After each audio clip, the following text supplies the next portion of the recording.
Okay, so Chapter 7 then. The Smell of Old Men. Chapter 7. The Smell of Old Men. Lovely. So, back to the olfactory senses again. O-L-F-A-C-T-O-R-Y, olfactory. And Funder tends to play on that sense of smell, and it's a way of putting the reader into the world of the narrative or the world of the events that are happening, and by using sensory description, so that olfactory. And it's a bit of a foreshadowing chapter title, which links to the reference made by the cleaner at the end of this chapter. So let's get into this one and see what we can make of it. Here, at the Normannenstrasse headquarters, there was panic. Stasi officers were instructed to destroy files, starting with the most incriminating, those naming Westerners who spied for them, and those that concerned deaths. So here we've got, it starts off with discourse markers here at the Normannenstrasse headquarters, and it's a bit of a trope we'd expected to find with this and with Funder's style, starting with fact, then followed by emotion, followed by something very human. So a proper noun, Normannenstrasse, followed by the human emotion of panic. They shredded the files until the shredders collapsed. Among other shortages in the East, there was a shredder shortage, so they had to send agents out undercover to West Berlin to buy more. So here you've got it's sort of the repetition of shredders and shredding and shredded becomes quite farcical. Shredded the files until the shredders collapsed. There was a shredder, can't even say it, shredder shortage. It's quite hard to say. So it all makes the thing sound quite farcical, and the sort of the repetition just enhances the speed at which they were trying to redact and literally destroy evidence. But it's sort of, she's making a mockery and making it sound quite ridiculous, which of course it was. In Building 8 alone, members of the citizens' movement found over 100 burnt-out shredders. Back again with shredders, but also numerical lexis of 100 burnt-out shredders. It's just the numerical lexis there to put that idea of what that looks like, 100 burnt-out shredders. Quite incredible, really. And that word again, shredders, just to make it sound even more ridiculous and more farcical. When the Stasi couldn't get any more machines, they started destroying the files by hand, ripping up documents and putting them into sacks. But this was done in such an orderly fashion, whole drawers of documents put into the same bag, that now, in Nuremberg, it is possible for the puzzle women to piece them back together. Okay, so at that point you've got these active verbs: destroying, ripping. So yeah, two things there really. The language of active verbs, showing just how rapid and how urgent these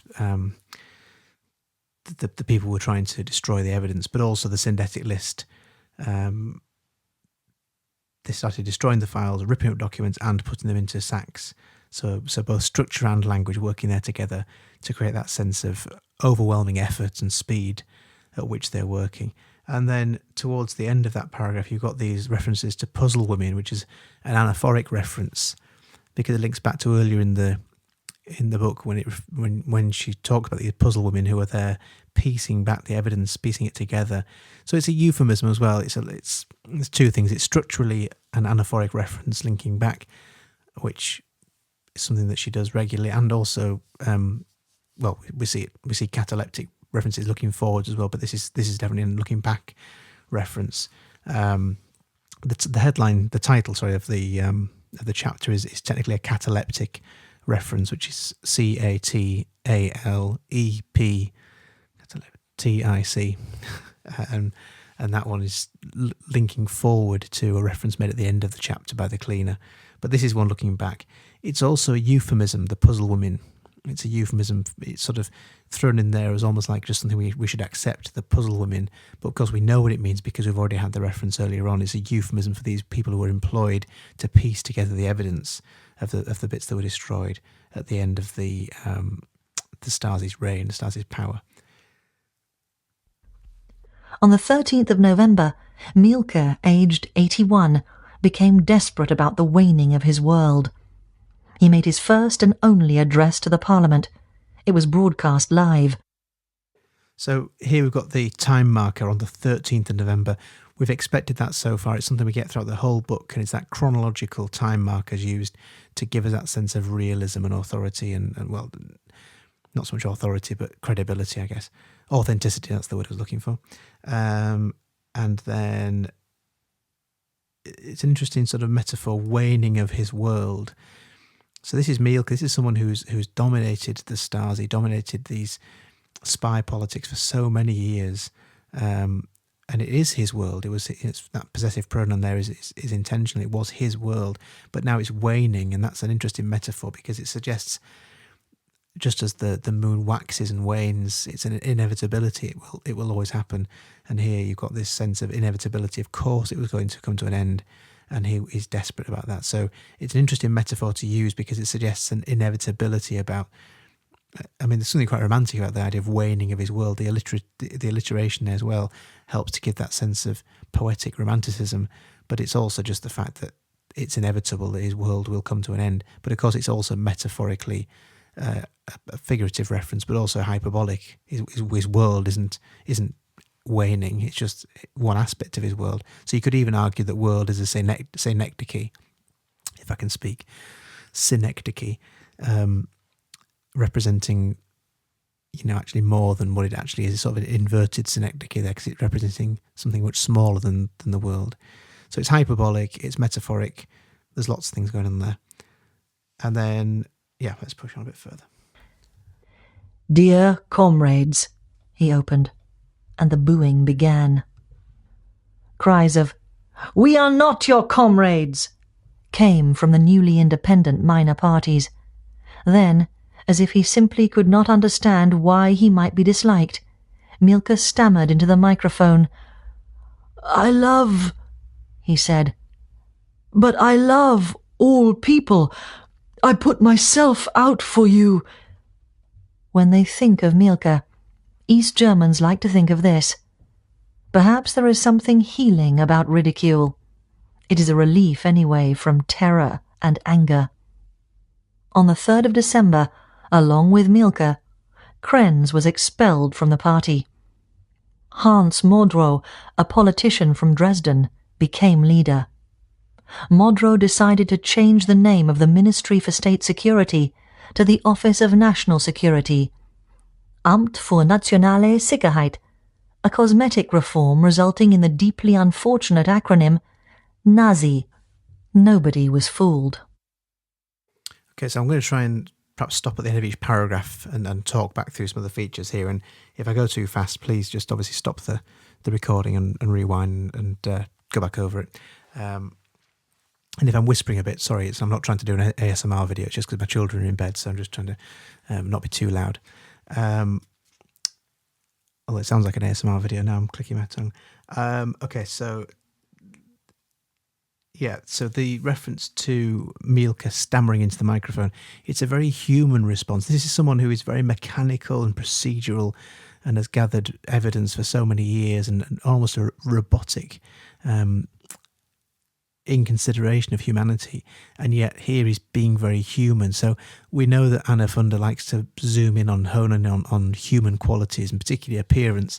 And here it's interesting that that verb choice there just hones in on his very human delivery and very human persona, really, when he actually stands in front of people and speaks for his first and only address to Parliament.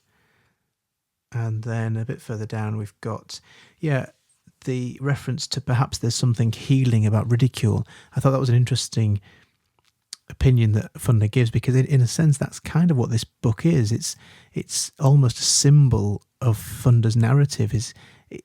She does ridicule, and there is a sense of trying to heal and give people a voice through this narrative. I just thought that stood out to me as being interesting figurative phrase, really. There's something healing. I mean, that's quite figurative in itself, but about ridicule, just for me, symbolises the whole Funder's narrative style, which I thought would be quite useful to have as a quotation if you were looking at that particular aspect.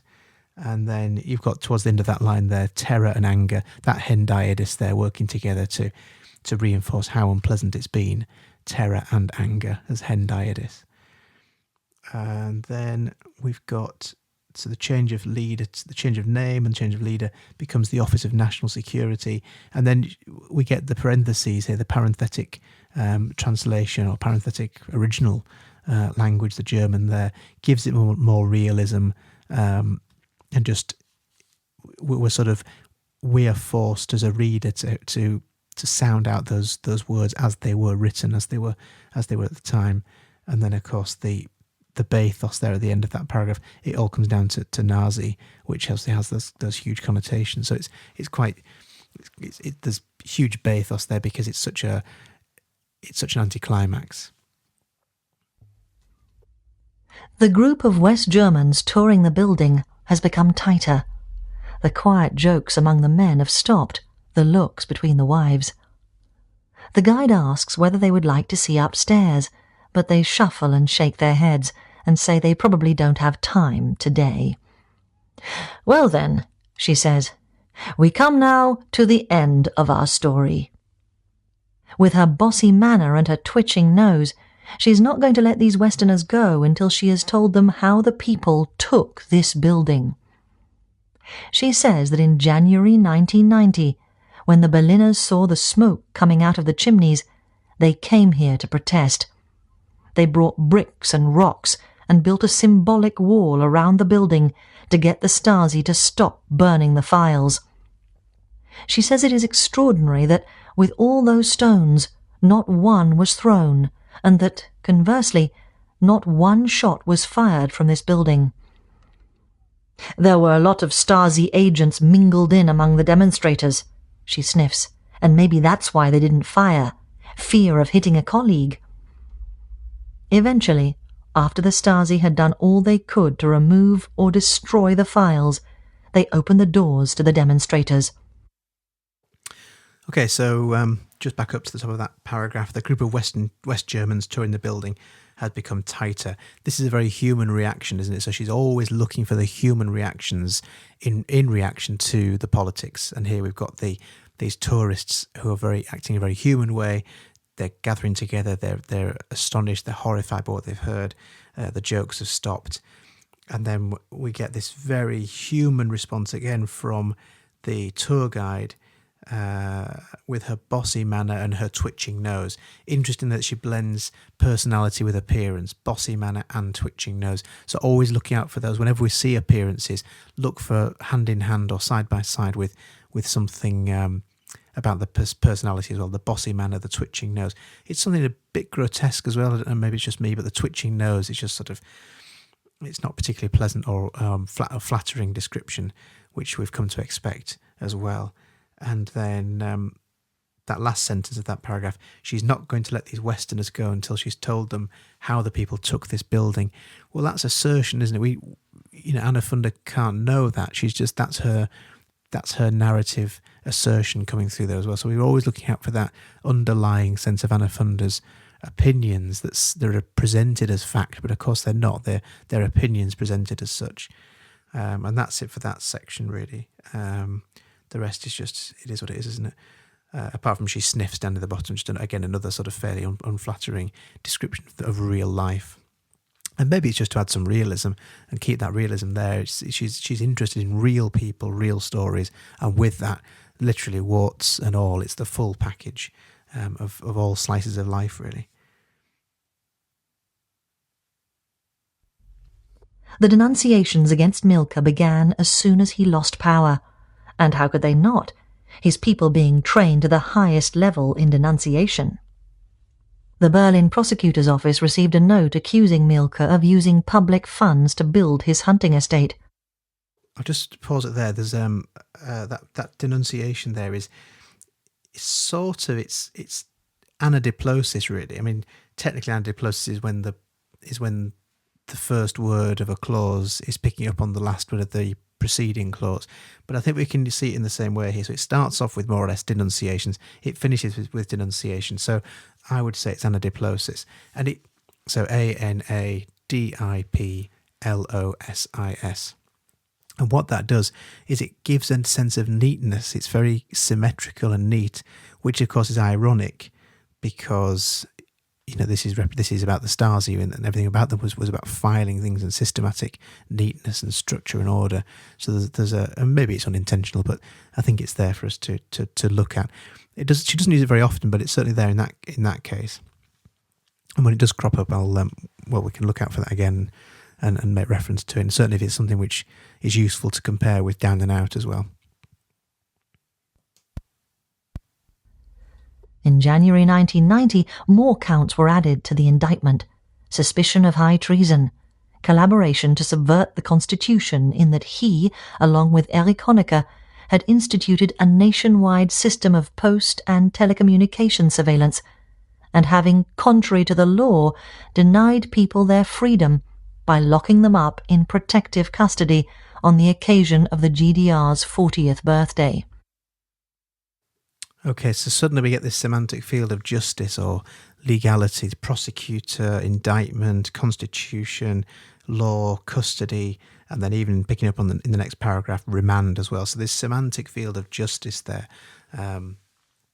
Again, we've got the time marker up near the top there in January 1990. A sense of narrative progression, a sense of time progression, and that all the references there to justice, it just reinforces and creates that overwhelming sense of this case against Mielke, and all the legal words, lexis. It just adds that sense of him being completely crushed by the legal system for what he's done. Mielke was taken into remand. Through 1990 and 1991, he was in and out of custody in various Berlin prisons, including Hohenschönhausen, where he had sent most of his political detainees. Further counts were added, including the charge of murdering the police officers in 1931. Mielke's trial began in 1992, but by the time it ended, the only accusations remaining concerned the Bulauplatz murders. For his part in those, he was sentenced to 6 years in prison. The guide says to her flock, "It was ridiculous to get him for those old murders." Many people felt, though, at least it was something. He was released on health grounds in August 1995 and lives now not far from this building. So they're referring to the flock. The guide says to her flock. It might just be just a throwaway metaphor, but it's a metaphor all the same. And it suggests that the tourists there are, I suppose, quite passive really, and quite weak, or possibly that she is, leading them, which of course she is. But we already know she's quite bossy. So it's an interesting choice of a phrase. Perhaps, I don't know, there's a sense that modern tourists are quite passive and sort of it's just like sheep sort of mindlessly following along, really. There's a bit of a sense, an interesting choice of word there, interesting choice of metaphor, and possibly quite degrading too. It's bestial. It's referring to people as animals, beasts, you know what I mean, bestial. So it's quite degrading and unflattering again about people, which is something that she tends to do. Honecker fared worse. In early 1990, he was arrested on suspicion of corruption and high treason, but released from remand. In November of that year, he was accused of responsibility for killings at the Wall, but fled to Moscow, from where he told the press he had no regrets, and protested the arrest of former colleagues.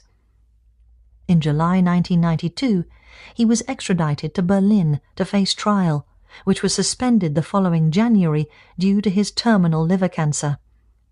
Honecker and his wife left for Chile, where he died in May 1994. Not much to say here, only the short sentences.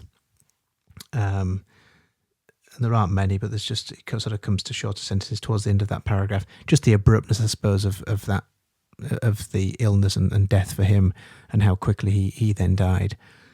So we've seen it before, but short sentences tend to represent the abruptness of certain things happening, and that's certainly the case here for Honecker.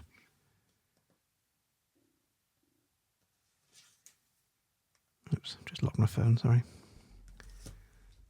As the party was losing its grip on the country, it started negotiating with the Runde Tisch, the consortium of East German citizens' rights activists and church groups.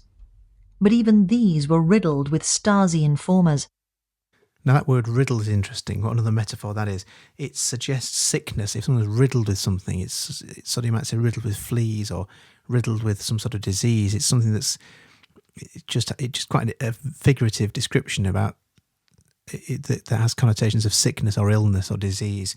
And actually we get that in a few pages' time. We can come back to that idea as well. So it's just worth having that there as connotations connotations of disease, which we'll come back to. Nevertheless, when the Runde Tisch passed a resolution at its first meeting on the 7th of December 1989, demanding that free elections be held and that the Stasi be dissolved under civilian control, most of the informers voted in favour.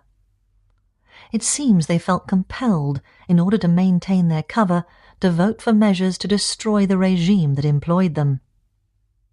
From 1989 to October 1990, debate raged hot in Germany as to what to do with the Stasi files.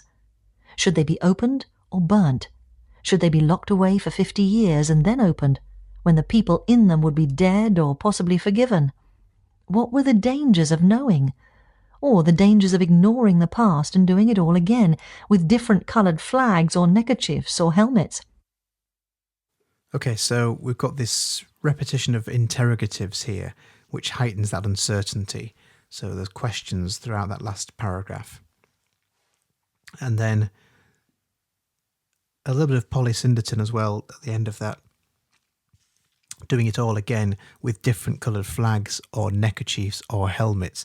And I think they're the polysyndeton of having those repetitive connectives of awe. It gives that sense about repeating the past again and again and again, and having those connectives in between flags, neckerchiefs and helmets just adds that sense of repetition. This would happen again. If nothing was learnt from the past, it would happen again and again. So she's using We've seen asyndetic lists, and now we're seeing polysyndeton used for a slightly different effect.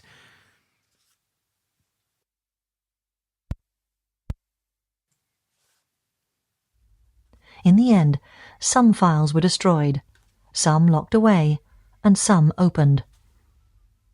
The Runde Tisch decided that the Hauptverwaltung Aufklärung, the overseas arm of the Stasi, could disband itself. Too many files concerning too many foreign countries, not least the West German administration, which had been infiltrated by Stasi spies, were in this trove, and they were too dangerous. So, we've got a few things happening again there that you'll have already spotted. Some locked away and some opened. You've got that polysyndeton again there, but also that parallel phrasing of some locked away, some opened. Just reinforces how many files there were. Not a particularly important point to make, but it's just one that you'll have spotted. As well as the use of the German language as well there, the Runde Tisch, and the Hauptverwaltung Aufklärung. Lovely. Just to give us that authenticity as well. And then some more parallelism of too many files concerning too many foreign countries. So that parallelism for emphasis, I would say there, just to reinforce how many files there were, the sheer quantity of the intelligence that was gathered by the informants through that parallelism there. And I think that's it for that little bit. That left the files the Stasi kept on the people inside the GDR. Many East Germans, particularly those who had been in power or were informers, argued against making them available. The West German government argued this too. Did it fear embarrassment from what the files might reveal, its own dealings which supported the regime? Or would there be indiscriminate bloodletting as people took revenge on informers? In August 1990, the first and only elected parliament of the GDR passed a law granting the right for people to see their own files. But the West German government, in its draft unification treaty for the two countries, prescribed that the files would all be delivered to the Federal Archives in Koblenz, West Germany, where, most likely, they would be locked away. Ordinary people in the GDR were horrified. They feared that all this information about them might continue to be used, or that they would never know how their lives had been manipulated by the firm. Protests began. On the 4th of September 1990, campaigners occupied the lobby here, and a week later they began a hunger strike. The protesters were successful, and provisions were included in the Unification Treaty regulating access to the files. Okay, so just some thoughts on that section there. We've got the strange metaphor, the bloodletting metaphor, just about 10 lines back up. And there's a few things here. Yeah, so this is in the semantic field of illness again, just as we met that riddled verb that we saw before of the page, riddled with Stasi informers. And we mentioned that reference to illness and sickness. And here the bloodletting is a traditional cure, an archaic cure for illness and disease. So it's an interesting choice of lexis there, an interesting choice of metaphor. And you could even say it's an extended metaphor from the riddled over the page. I don't think it really is. I don't think she intended to do that, but I think it just happens to be that way, that it does extend the metaphor in that way, whether she wanted to or not. Doesn't matter really. And then you've got the interrogatives as well, these rhetorical questions. Did it fear embarrassment from its own dealings which supported the regime? Or would there be indiscriminate bloodletting as people took revenge on informers? These are rhetorical questions, unanswered questions, and it's there to reinforce that sense of uncertainty. So there's a bit of language and structure happening there. And then only one more point to make on that section, which is that anaphoric reference to the firm, just about 3.5 lines up from the bottom, or from where I stopped, if your books are different to mine. The firm is a euphemism for the Stasi, isn't it? And it's an anaphoric reference because we've heard it earlier in the book. And it's actually, in a way, an idiom, idiom. You're an idiom. And it means that it doesn't make sense without context. So, you know, it's kind of jargon, isn't it? In a way, you have to know what it means to know what it means, and so it refers to the Stasi. But we know what it means because we've heard it before in the books. So it's anaphoric, referring back there.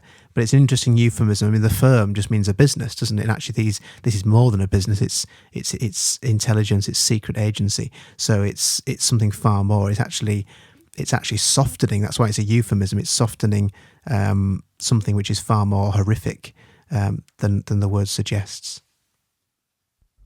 On the 3rd of October 1990, the day of German reunification and the day that the GDR ceased to exist, the East German pastor Joachim Gauck took office as head of the newly formed Stasi File Authority. It was a close call, but Germany was the only Eastern Bloc country in the end that so bravely, so conscientiously opened its files on its people, to its people. What a name! What a name. East German pastor Joachim Gauck. I'm going to try and find a text to suggest for the text of the day, just to get, in fact I might do it next year so that one of you can read it, just for that name. It's brilliant. What best name ever. More time markers there. On the 3rd of October 1990, it's chronological as we expect. Paragraphs, pages, chapters, they're all starting with these time markers to give that sense of chronology to this, which is so important because, of course, it is a timeline of the events that happened towards the end of the Berlin Wall. And I guess also to reinforce, sorry, I'm just reading my own notes here, just to reinforce the I've written here, rapidity of events, the sort of speed at which things happened, literally down to each day at this point, and sometimes within days, down to the hour that things were happening. So it gives a sense of pace and rapidity, which is a structural feature. And one of the things that I think would be useful to do as we're reading through this, and I know you are doing with the quotation grids, is also to start building up a repertoire of common language techniques and common structural techniques that Anna Funder uses, so that you could almost pick a top 5. You could even like a top Trump style Anna Funder techniques thing, so that when you're trying to compare with the other text, you can sort of already have up your sleeve, 5 go-to techniques that Anna Funder uses lots and lots of times. Okay, so let's push on a bit further then with the next section. The group leaves, not even muttering among themselves anymore. I imagine they are in a hurry to get back to the international-style West Berlin hotel that reminds them of nothing, and I don't blame them. The guide comes over and asks me about my interest in the place. I explain that after the Runde Ecke in Leipzig, I wanted to see the Stasi headquarters. I say, though, that I'm looking to speak with people who confronted the regime, as much as those who represented it. In that case, then, she says. You need to meet Frau Paul. I follow her into her office, a small space lined with binders of files, and she gives me a phone number. So there's narrative progression here. This book, although it's non-fiction, it reads very much like fiction. We've mentioned that before. It has lots of qualities of fiction, and here there is that narrative progression. You need to meet Frau Paul. We know where the story's going. We know we'll meet Frau Paul in the next section of the book. So there's that sense of progression. It's structurally engaging the reader, and it's hooking the reader with these clues. And of course, there's a sense of pace and progression. It's always heading somewhere, and the whole book feels that way. It's got a destination in mind. We know it's heading somewhere. The time markers and the chronology give us that sense as well, to give us a sense that we're heading somewhere, and this will come to some sort of climax, like a novel would. I make my way up the stairs in the foyer. On the landing, glass cases display objects that hid tape recorders and cameras in order to document the enemy. There is more variety than I saw in Leipzig. A flower pot, a watering can, a petrol canister, and a car door, all with cameras of varying sizes hidden in them. There's a thermos with a microphone in its lid, a hiking jacket with a camera sewn into the lapel pocket, and an apparatus like a television antenna that could pick up conversations 50 meters away in other buildings, or while you were in your car stopped at lights. On the next landing I pass a black bust of Marx on a pedestal, godlike with flowing hair. One of the offices has been converted into a trophy room for Stasi trinkets. There are banners for each regiment, ribbons and medals for service, and buttonhole pins as signs of seniority. There are miniature pointy-bearded Lenins in a range of sizes, and a long row of clenched plaster fists sticking up for International Socialism. I'll just pause it there because there's a few things to say before we get any further. You'll have spotted these already, but the list of devices that are in this room, the glass cases there with these asyndetic lists of all the different things: a flower pot, a watering can, a petrol canister, a car door, thermos, hiking jacket, television antenna apparatus.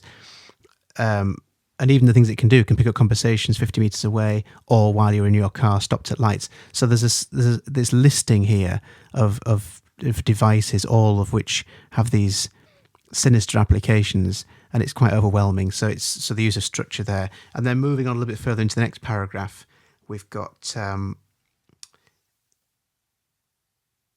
we got to Lenin, didn't we? That's right. So we've got it's quite trivial, the trivialization of certain things here. So the word trinkets and trophy, a trophy room for Stasi trinkets. I mean, the alliteration helps it stand out, the trophies and trinkets, but it's bathos, the word trinkets. It's sort of, these aren't trinkets, these are really sinister, but it's sort of making it ridiculous by using bathos there as well, and that Lex's choice of trinkets. And then polysyndeton, there are banners for each regiment, ribbons and medals for service, and buttonhole pins as sign of seniority.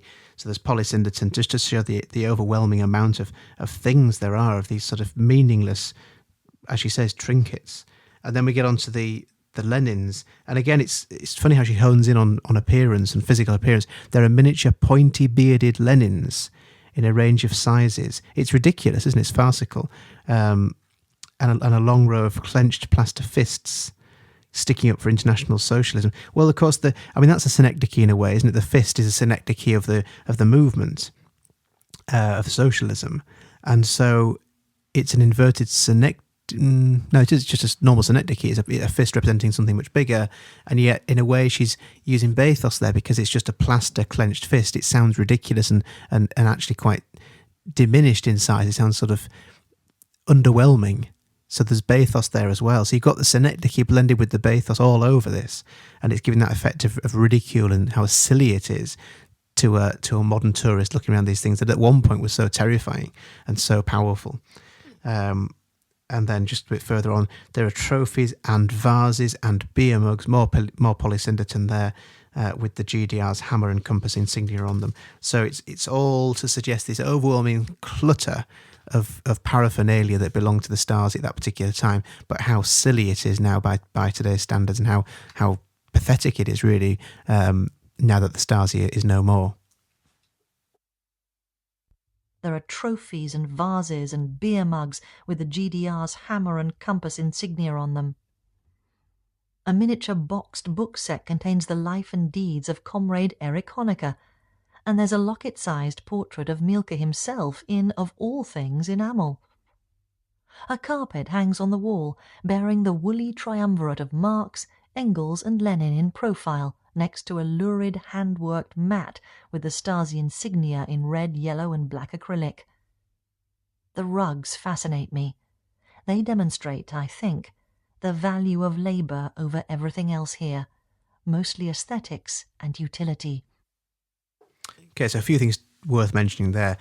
The enamel reference is interesting. It's quite humorous and ironic because this locket-sized portrait of Mielke himself in all things, or of all things, enamel. Well, why is enamel worth saying of all things? Well, of course, enamel is superficial. It's a coating. It's something which is designed to protect and give an enamel coating to protect against breakage or being handled roughly. So there is an irony there that it's sort of superficially protected, and it's just she's Funda's spotting the irony there in something which is even just the manufacturing of something. So she's always keen to look at the makeup of something, whether it be literally how something's made or the makeup of the lady on the underground. It's sort of the look of something is always important to Funda, and she's always willing to break things down and look at the symbolism of something. This is just a portrait, but it's made out of enamel, which she thinks is ironic and interesting because of course it's superficial and protective, which is ironic given that Mielke was in charge of the Stasi. And then you've got a carpet hangs on the wall bearing the woolly triumvirate. Well, I mean, again, these are strong figures, Marx, Engels and Lenin, these socialist figures, and yet they're described as a woolly triumvirate. These three together, a triumvirate of people, but a woolly triumvirate. So that pre-modifier there, woolly, is just adding ridicule to although they are. I mean, they've got quite big beards, so perhaps she's referring to their woolly beards. Who knows? But it's quite funny, I think, and ridiculous is the image that she's trying to create. Next to a lurid hand-worked mat with the Stasi insignia in red, yellow and black acrylic. And again, she's honing in there on the material it's made with. So it was enamel for the Mielke portrait. It's now acrylic, which is that plastic, isn't it? Sort of fake, isn't it? Plastic, it's synthetic, it's not natural. Maybe worth looking, perhaps she's raised that for that reason. The rugs fascinate me. And it's interesting here, she's bringing herself into this point. She's using herself. And whenever she does that, she tends to be quite simplistic. The rugs fascinate me. She's interested in the basic, the simple, as well as obviously the politics of the thing, but she's quite interested in bringing things down to very simplistic levels, such as rugs and the way in which these iconic figures are represented through tapestry or whatever, not tapestries, but mats and rugs and artwork, really. A smaller room leads off from this one. At first I think it's going to be more revolutionary kitsch, but here there are just books and medals under glass. In fact, mostly there seem to be papers, but when I read them, I see why they deserve a room of their own. They are the 1985 plans of the Stasi, together with the army, for the invasion of West Berlin. The plans are methodical. They include the division of the new territory into Stasi branch offices, and figures for exactly how many Stasi men should be assigned to each.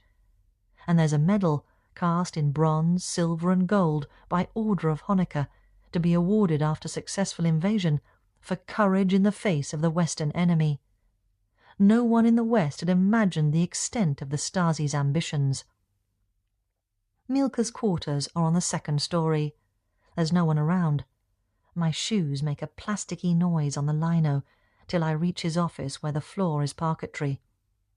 It's a spacious room, with the feel of well-kept impoverishment. It is the same sense you might get visiting someone who bought their furniture as a bride in the 1950s, but never had the means to update it. In fact, everything seems to be in that particular 50s yellowy-green colour, nuclear mustard. Okay, so I'll just pause it there before we get too much further. Just going back up a little bit to the medals, the cast in bronze, silver and gold.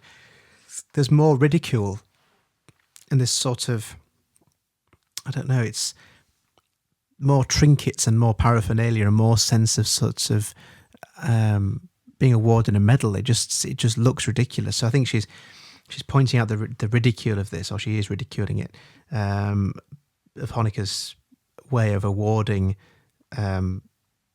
loyalty to the Stasi.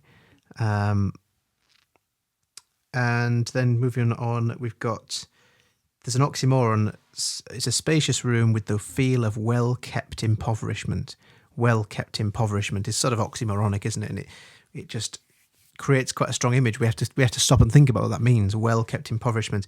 But then she, as usual, she then gives us an explanation of what that might mean, and she compares it to someone who bought their furniture as a bride in the 1950s, but never had the means to update it. So it's very domestic and human. She's bringing it back down to very much everyday levels. Being a bride in the 1950s, buying new furniture, but then never having the means to actually keep things up to date and keep things nice.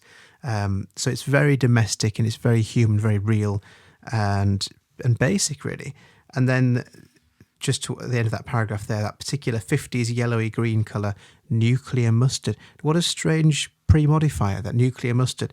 It's sort of oxymoronic too, isn't it? I mean, nuclear and mustard don't go hand in hand in certainly not in my kitchen cupboard, but there's an irony there as well, I suppose, to the word nuclear. It's certainly it's not a pre-modifier you would just throw away. I think it's a word she's used for choice, and I think particularly given the Cold War nature of the Stasi and the fears of what nuclear arms were being held at that particular time in the Cold War. Excuse me. Don't worry, it's not a persistent cough. It's okay. Then it's just, I think it has that connotations of sort of even the colour scheme has that sort of overarching paranoia maybe of nuclear war. I don't know. It's there for the taking, isn't it? But it seems like a strong word to use because actually, when you refer to nuclear, if you're thinking of 50s, the word nuclear tends to mean nuclear family. So you're thinking of it means a core of something. So a nuclear family is the sort of the father, mother, the children all in one house. It's the nuclear family, as opposed to an extended family. Living together is very much about the 50s American model of having the parents and children and nobody else in the house, the nuclear family. And yet, it's not been used that way here. It's clearly referring to nuclear weapons, but I don't know. Nuclear must. I suppose the nuclear symbol is yellow, isn't it? Maybe it does mean refer to the yellow colour of the nuclear war radiation symbols, possibly. But I think it's interesting that she's bringing that in, given the nature of the Cold War. The main feature of the room is a middling-sized veneer desk. As I approach, I pass a portrait of Lenin. His eyes follow me across the room. The only things on the desk are 2 telephones and a white plaster death mask of Lenin. Life-size, his head seems small compared with all the exaggerated versions of it in wool and paint and marble in the treasure chamber downstairs. It also looks very dead, a memento mori in this belief system, like a crucifix in another. Look at that, she's at it again. The physical appearance, his head seems small compared with all the exaggerated versions of it in wool and paint and marble. So there's polysyndeton there of wool and paint and marble, all the overwhelming trophies and idolatry really towards Lenin. But she's saying that the death mask, the actual real death mask that was taken of Lenin, seems small. She's obsessed. She's interested. Obsessed a bit's too strong, really, but she's interested and certainly fixates upon the physical appearance of people, and often not in a flattering way either. So she tends to look for those chances to ridicule people or sort of poke fun, really. And I think just to sort of point out the fact that how human we all are, in spite of whatever their role or whatever their status, how human we are all, regardless of what the politics might be. Aside from his presence, though, this place could be the mayor's office in the down-at-heel council chambers of a small but proud rural town, whose people recall fondly the days when wool prices were high. So she's making this quite parochial comparison here. Parochial meaning very, very sort of small-minded, small town, local village life in a sense. And it sort of seems like, despite the huge wealth of intelligence that the firm had, the Stasi had, actually the mechanics of the offices seem very simple and limited and quite backward in some respects. So it's parochial, that's P-A-R-O-C-H-I-A-L, parochial. And it's just, I suppose, referring to the office in that parochial sense. Again, it's undermining the status and power of the Stasi and picking out the simplicity and poking fun and ridicule at it, really. The light is so bad now that outlines are blurring. I walk further, through Milka's private quarters, a daybed and chair, and personal bathroom, a plain tiled affair, to a larger anteroom, which now has cafeteria tables for tourists. It, too, is empty. There are a couple of old lounge chairs in one corner. A video plays on a television set. I move towards it, a source of light, and sit down to watch. The film shows amateur footage of demonstrators storming this building on the cold night of the 15th of January 1990. They walk through the offices, the supermarket, the hairdressers, opening locked rooms and staring at the sacks and sacks of paper. Just worth picking up on the asymptotic list there. They didn't seem jubilant. They didn't even show much bravado. Their faces wore instead a quiet mixture of disgust and sadness. I have heard this particular feeling described as not knowing whether you want to laugh or throw up. So again, it's the focus on the human. It's the human reactions to laugh or throw up. We've already met the bodily functions in the earlier chapters, the bodily fluids bit. She does tend to fixate on those things, and here we're back to this feeling of whether to laugh or throw up. It's very visceral. It is her reaction to what's happening. And just, I was mentioning before about this sort of poking fun at the office and the status of the Stasi, and I think it's, in a way, that's what if we went there today and had a look, we would feel the same way, because it would seem a little pathetic when you look at something. And it reminds me, and this is a very silly point to me, but it reminds me of when you go and see ruins of an abbey, let's say, and you see the floor plan of where the chambers would have been. You think, well, it's so tiny. And actually, if you look at foundations for a house being built, you think, well, it looks tiny when it's just the foundations. But of course, that what happens in the house is a very different thing to what's, if you actually look at the floor plan. It seems like, I don't know what I'm trying to say really, but if you took your house and just kind of demolished it and just looked at the foundations on the ground, you'd think, well, all that identity, all that sense of purpose, all that sense of importance, I suppose, and life, how could that all fit inside that very limited floor plan? And I think that's sort of, in my mind, certainly that's kind of what the impression she's getting is, this is just a building with some bits in it, and it's a bit pathetic, really. And of course, it would seem the same to us now if we were to go and have a look, because it's not the building isn't the thing, that's just the shell. It's the things that went on inside the building. It's the people that matter, and it's the decisions that were made that were so horrific and so sinister.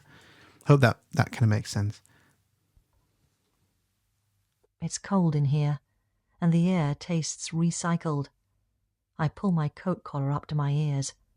I think that there is no parallel in history where, almost overnight, the offices of a secret service have gone from being so feared they are barely mentionable to being a museum where you can sit in an easy chair next to the boss's private pissoir and watch a video on how his office was stormed. There's a footfall behind me, and I start. A small blonde woman in jeans and rubber gloves stands holding a canister of cleaning spray. Yeah, so private pissoir, brilliant. So again, it's we're back to bodily fluids again, and she's using that. It's the French word, isn't it, for toilet or urinal? But it stands out. Perhaps it's the plosive alliteration there. I don't know, but it's and just that, I suppose, the allusion to a taboo word as well has that in there. It just makes it stand out, and it's farcical, isn't it? Again, it's bringing the status down to basic human need. So the boss's private pissoir is just, I keep saying it, I love it, just such a good word. And it's just, yeah, I suppose, I was going to say dehumanizing, but I don't mean that. I mean, I actually mean humanizing. I mean, bringing out the very base human needs of everybody, regardless of status. And you can now sit in an easy chair next to the head of the Stasi's private toilet and watch a video on how his office was stormed. It's sort of, she's saying how ridiculous it is that this place of such secrecy is now an open house, literally. Are you closing up now? I ask. Should I go? She smiles and pats the air with a pink plastic hand. You're all right, she says. We're the last people left, so we might as well leave together when I'm done. She starts spraying the tables with perfumed ammonia. She's got a real thing about smell, hasn't she? Perfumed ammonia. You could make an anaphoric reference back to the very first page of the first chapter when she's referring to the cleaning smell around in Berlin. But this perfumed ammonia, that's oxymoronic too, because it's sort of, it's that horrible chemical smell. Well, it depends whether you like it, but most people would say it's quite a horrible smell of ammonia, but it's been scented to make it seem more palatable and more, acceptable. So she's honing in there on the olfactory senses again, just as we know she does. But there's that sense of cleaning again. We started the book with this, and we're back to it again. The sense of the smell of cleanliness, the smell of what it is to clean, and actually, it does raise the question: what do we think of when we think of a clean smell? Is the smell of ammonia clean? Well, no, it's not. It's the smell of a chemical, but we associate it with the smell of cleanliness and hygiene. And so it's just an interesting point to raise, really, that it's more about Anna Funder's fixation on smell and cleaning smells, I think, than anything else. But it's there again for us to find. I turn back to the film. It shows footage of the Stasi mortuary in Leipzig, bodies on slabs, including that of a young man with no apparent injuries. It switches to an interview with a worker at the Southern General Cemetery who explains that about 20 or 30 times he'd had a call to leave a certain oven open so that the Stasi could do their business. The man looks uncomfortable, but he also shrugs, as if to say, "It was just my job." The voiceover comments that some 30 urns were found at the Leipzig Stasi offices, unlabelled and unclaimed. I wonder whether Miriam knows this. I think I should call her. I'm going to stretch this a little bit and say there's anadiplosis there with that unlabelled and unclaimed. If you wanted to say, you could refer to it as parallelism or syntactic parallelism, but I think it's also using that same. Okay, it's not a full word; it's just a prefix, but unlabelled and unclaimed. For me, it heightens the second word, unlabelled and unclaimed. It works together to heighten, I think, the second word of being unclaimed. These are people's remains that have been burnt and cremated and are left unclaimed. 30 different urns, and there's a sadness in that, I think. And I think by having that anadiplosis, it heightens the pathos. And that's pathos rather than bathos, so with a P. I'm trying to think what P is in the phonetic alphabet. What's P? Just so in case you think I'm saying B on the microphone. What is P in the? Okay, I'll have to Google it. Hang on. So not Bravo, B for Bravo. P in the phonetic alphabet is Papa. There we go. Sorry about that. So yeah, pathos with a P for Papa, because it is sad. It's really sad. And then what was I going to say? Oh yeah, the next bit. I'll let this play on a bit further. The next item is an interview with a man with neat hair and a red moustache who was a Stasi psychologist. He is accounting for the willingness of people to inform on their countrymen, which he calls an impulse to make sure your neighbour was doing the right thing. He doesn't bat an eyelid. It comes down to something in the German mentality, he says. A certain drive for order and thoroughness and stuff like that. Stuff like that. There's a cough behind me. Just at the start of that paragraph, a man with neat hair and a red moustache who was a Stasi psychologist. More details about appearance, maybe to help us to imagine what this person looks like. I don't think we need to really necessarily. It's interesting that Anna Funder feels that we need to picture this Stasi psychologist who only gives a few passing phrases in this television interview that's playing on a videotape. But it's just interesting she hones in on his facial features, the hair and his moustache. And then it's interesting that he says stuff like that. So that a certain drive for order and thoroughness and stuff like that. So there's polysyndeton there. And the anadiplosis of using the same, she repeats the same phrase that he's just said. So stuff like that, full stop, stuff like that. So you've got this minor sentence that's also functioning as anadiplosis to give that emphasis for stuff like that. And the word stuff itself is a euphemism. So there's loads happening here. The word stuff is a euphemism for spying and secret agency and gathering intelligence. But it's been very softened or ameliorated because it sounds quite innocuous, stuff like that. But of course it's really not. It's not just stuff like that. It's actually quite sinister. So there's the German drive for order and thoroughness and stuff like that. Well, what does that mean? It means something much more than just the lightness with which it seems to be delivered. It's something. It's definitely a euphemism. So there's that. There's the anadiplosis of it being repeated because for effect and to heighten that sense.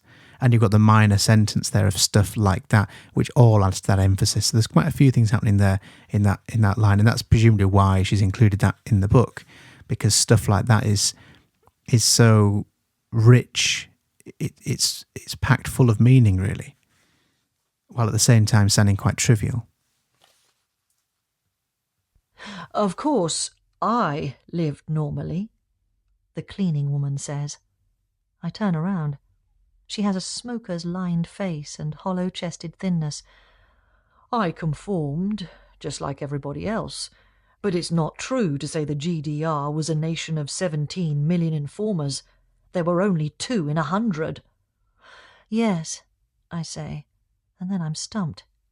Even with 1 informer for every 50 people, the Stasi had the whole population covered. She gives up on me. Can't get these tables clean, she says, and turns back to her work. More reference to cleanliness there. It's more we're back to the banal of the everyday, the domestic again. We're sort of she's I was going to say flip-flopping, but it's not quite the right phrase, is it? But alternating between politics and then the very banal of cleaning some tables in a museum, essentially. When she finishes, we start moving out through Milke's private quarters, his bathroom and his office. She locks the doors behind us as we go. You know, there's no real unity in this country, she says. Even after 7 years. I don't feel like I belong here at all. Did you know that in the suburb of Kreuzberg in West Berlin, they wanted the wall back to protect them from us? She lights a cigarette. Can you understand this German thinking? I hope it's a rhetorical question.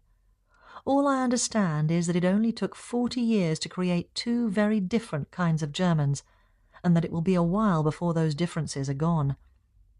We pass a toilet with H for Herren on it. They only needed a men's bathroom, she says. Women couldn't get past colonel rank, and there were just 3 of them anyway. This was a manor club. She puts her head into a small room for a sentry. Have a look at this, she says.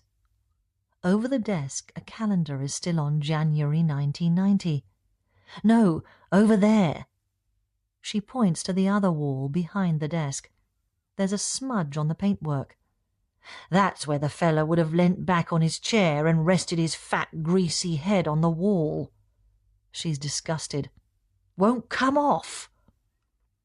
We move on, down the zigzag stairs, past Marx and his billowing hair. The only sound is of our footfalls, and the only light now is from over the entrance downstairs. Do you get spooked here by yourself at night? I ask. Sometimes, she says, but it was much worse back when we had just opened. At that time the whole building smelled. We cleaned and cleaned, but we just couldn't get rid of the smell. She stops walking and turns her face up to me. Even in the half-light her eyes are cornflower blue and pretty. She winces. Do you know it? She does not wait for an answer. It was the smell, she says, of old men. Lovely. Breathe it in. So, I mean, this it's almost a parody of itself, isn't it? She's everything she's writing about. She's focusing again on the banal. So we've got this. The cleaner, of course, is more fixated on the grease spot on the wall where he rested his fat, greasy head on the wall. Now, I know these are the words of the cleaner, not necessarily Anna Funder's words, but it's interesting that she's chosen to include these words, and it is very much Anna Funder's style to focus on the fat, greasy head, that's rested on the wall. And it's and the cleaner, of course, is more. She's trying to remove the mark, and actually, in some respects, it's more telling to leave the mark, isn't it? If it's a museum, that's quite interesting to see the grease spot on the wall where his head rested. But of course, the cleaner wants to clean it and remove it, which is ironic given that the nature of the Stasi was to clean, in inverted commas, evidence and to sort of redact information. And so it's interesting that the cleaner herself is kind of conforming to these German stereotypes of wanting to what was the word, drive for, let me find that, order and thoroughness and stuff like that. And it's kind of the cleaner herself is just trying to clean this museum, even the bits that really probably are worth leaving for posterity and of interest, she's trying to clean. And then, of course, we get we go past Marx and his billowing hair, more reference to appearance there, sort of ridiculously referencing his hair. And then we're back to good old Funder, we're back to the smell. The whole building smelled. We cleaned and cleaned and we just couldn't get rid of the smell. So we're back to olfactory senses. Now again, this is the cleaner, this isn't Anna Funder's words necessarily, although we don't know how she's adapted what she's heard, but she's certainly included something here which fits with our understanding of Anna Funder's style, which is to focus on the sense of smell, the sensory description, and then appearance as well. So she describes the cleaner's eyes as being cornflower blue and pretty. So quite, a favour. She tends to romanticize the sort of more the lower status characters, the more vulnerable characters in a way. If you contrast that with the way she describes these leaders and politicians and male characters, you've got this very low status character here whose eyes are cornflower blue and pretty, quite poetic. And then she winces, and it was the smell, she says, of old men. So again, we've got that anadiplosis of the chapter reference. It's it's a few things, isn't it? It's an anaphoric reference back to the chapter heading, which in itself was a cataleptic reference to the end of the chapter. So they're both working together to give that sense of conclusion and climax. Really, we now understand what the smell of old men is. It's these old men who occupied the Stasi headquarters, and it's just, I suppose, symbolic of the sort of people that worked there. These old men that were controlling the lives of so many people. And I think that's it for that chapter. Hopefully that all made sense. And then I'll see you next time for chapter 8.